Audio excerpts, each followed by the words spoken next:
Hey ladies, happy Saturday. It's Valencia, the Style Educator, checking in with a brand new video. So today's video, I just want to cover a few helpful tips that are going to help you successfully shop online. And so typically in the past, I have been a big advocate for you to take advantage of utilizing the fitting room to make sure that your clothes are fitting you in the right places, making sure that the clothes feel good on your skin, and all of those things before you purchase them. Now that we are in a place where we are going to be shopping for our wardrobe online, I felt that it was necessary for me to hop up here and just share some tips and tricks on what it is that I use to shop for myself as well as my clients. And so the first thing that you are going to need, ladies, you definitely need to have a measuring tape of some sort, right? Whether you pick it up at Walmart, Target, your local drugstore like a Walgreens, CVS. You can even order this off of Amazon if you want to. I would even recommend that you pick up a sewing kit. They come in those as well. Sewing kits are definitely useful for any sort of little rips and tears, or maybe a button or something has popped off. So a sewing kit, they come in those as well. And so the first thing that you need to do, ladies, you need to go ahead and grab your measurements. You need to get 3 measurements in total. The first measurement is your bust, right? My little recommendation on it is kind of like in the middle, like where your chest is at, like almost like in the middle here. You want to just kind of line it as if you were kind of gonna put it in the middle, and then you bring it around.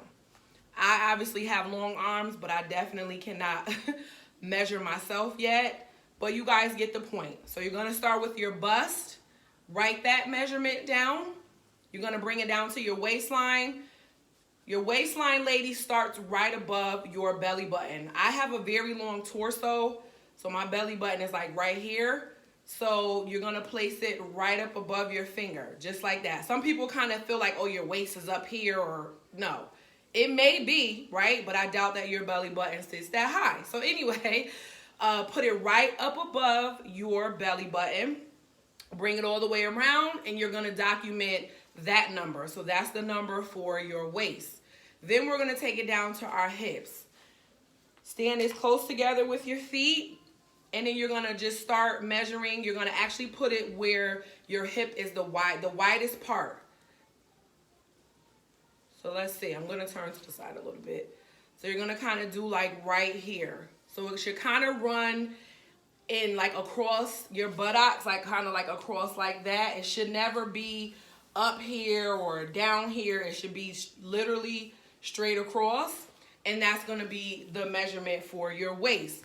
So now that you have those 3 measurements, ladies, when you get online and you start shopping the stores and shopping the brands, you are going to purchase your sizes based off of your measurements, right? So check out their sizing chart, compare your bust, your waist, and your hips, and based off of that, what their sizing chart is recommending off of your numbers, those are the sizes that you want to choose.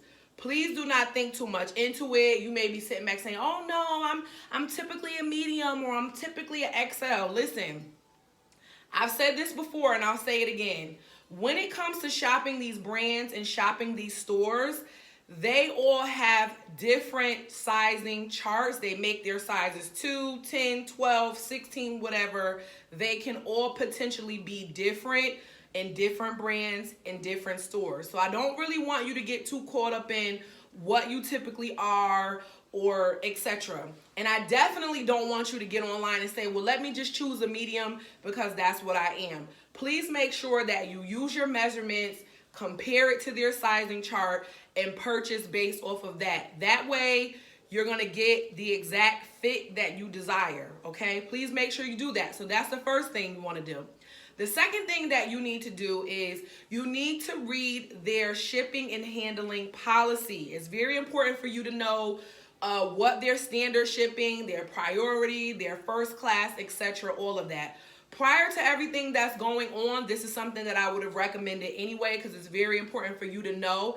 Every company is different. Even though the postal system may have their typical definition of what standard shipping is or priority shipping, the company could say, hey, if you are doing next day shipping, it should be ordered by this time Eastern Standard Time or this time Pacific Standard Time. Make sure that you read that, because we kind of get caught up in just the basics or the general of what it should be. But please make sure that you're reading that information. That way you know exactly which option you want to choose, right? And that way you're not sitting at home like, okay, well, where's my stuff? What's going on? I picked first class, it's taking 2 days, or I picked priority and it's taking 4. Please make sure you read it, you know, what companies are saying. That way you know which one you want to choose, and that way you have an idea of what to expect. Also, give people time with everything that's going on. There is a delayed shipping and just things being mailed out in general, so that's something that you have to know too. And the last but certainly not least, I want you to make sure that you read the return and exchange policies.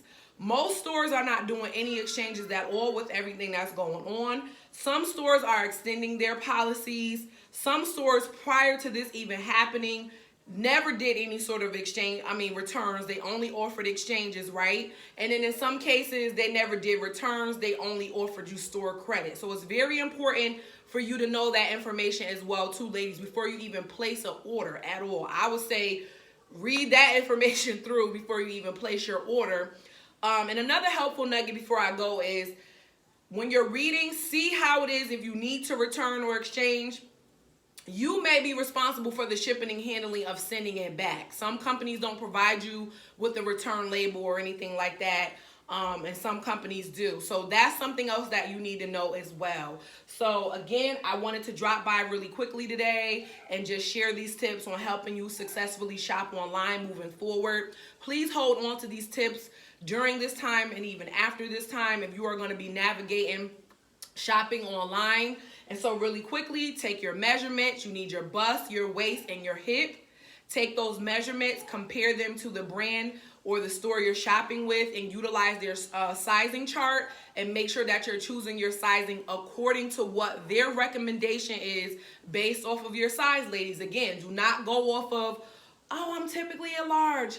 Oh, I'm a medium. Oh, I'm an 8. Oh, I'm a 12. Oh, I'm a 2. Please make sure that you shop according to your measurements. It is the most accurate thing. That way you're buying things that will fit you. Check your shipping and handling policies so you know what to expect, so you can choose the best option that works for you. Again, still give these companies some room. They're trying their best to get things out as fast as they can with everything going on. There are some sort of delays, so be patient with that.